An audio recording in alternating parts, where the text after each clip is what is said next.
Սիրելի հայրենակիցներ, հիմա ուրեմն ազգային ժողովի շենքի դիմաց հանրահավաք է տեղի ունենում եւ հանրահավաքի ընթացքում կոչեր են հնչում ի պաշտպանություն Հայաստանում պահվող քաղբանտարկյալների եւ ուրեմն Ադրբեջանում գերեվարված անձանց եւ ուրեմն այս հավաքի կազմակերպիչների արժեքայնությունն եմ ես ուզում մենք իրար հետ քննարկենք, այսինքն մարդիկ եկել են այստեղ եւ քաղբանտարկել են նախ անվանում օրինակ Վարդանիկին, օրինակ արդեն դատապարտված Դավիթ Համբարձումյանին, ով հեղափոխության օրերին ինչ ասես չէր արել զենքի ցուցադրությամբ եւ այլն եւ այդպես շարունակ, ասեն քաղբանտարկել են անվանում Միքայել Աջապահյանին, ով հեղափոխության ուրեմն հեղաշրջման կոչեր անելու համար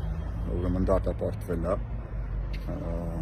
քաղբանտարկել են անվանում Վազգեն Գալստանյանին, ով ուրեմն ահաբեկչական ակտ կազմակերպելու հոդվածով հիմա դատվում է, եւ մի շարք այլ մարդկանց անուններ են տալիս, ովքեր կոնկրետ քրեական հոդվածներով հիմա դատվում են, եւ ուրեմն այս մարդկանց կողքին հավասարության նշան են դնում Ադրբեջանում պահվող գերեվարված մեր հայրենակիցների հետ, եւ ուրեմն փորձում են էլի քաղաքական դիվիդենտներ շահել գերեվարված անձանց հաշվին, եւ այս մարդկանց արժեքներին դուք հələ մի հատ նայեք, տեսեք ինչ են անում եւ ամեն ինչ օգտագործում են ուրեմն իրենց քաղաքական նպատակներին հասնելու համար, մի կողմից էլ կոչեր են հնչում առ այն, որ Հայաստանում սահմանափակված է խոսքի ազատությունը,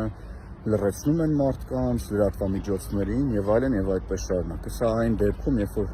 ուրեմն Հայաստանը աննախադեպ բարձր տեղում է գտնվում խոսքի ազատության առումով ամբողջ աշխարհում, սա այն դեպքում նաեւ որ հենց այս հավաքը հենց հիմա լուսաբանում են բազմաթիվ լրատվամիջոցներ, որոնք իրենց են պատկանում եւ այս ամեն ինչը տեղի ունենում ուղիղ եթերում։ Գործ ունենք հերթական քաղաքական շոուի հետ, հերթական գործընթացի հետ, երբ որ մարդիկ փորձում են ուրեմն